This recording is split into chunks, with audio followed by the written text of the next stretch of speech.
In this tutorial, I'm going to discuss the process for moving this visualization, this visual model, into the learning experience unit model that we created in a prior tutorial.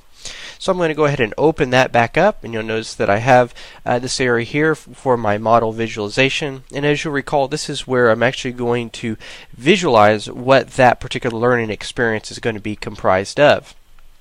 So I'm going to go back to my visual model here, and one of the most simple ways of doing this is actually just using screen capture capabilities on your computer.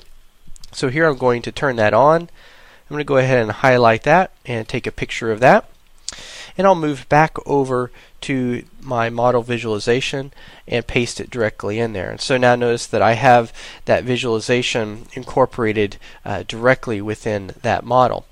And you can see now that I have the ID, the title, the version, learning objectives, the competency aligns with, the brief description of the learning experience, and the dependencies and relationships, as well as the model visualization directly in that learning experience unit model.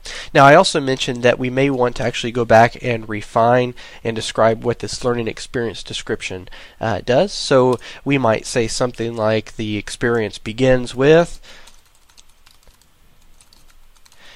and then we would go on to say something about the learner begins by reviewing the article about the innovation adopter categories. They will then discuss that article with their peers to discuss how the various innovation adopter categories differ. They'll then have a practice exercise to create a matrix and describe those differences.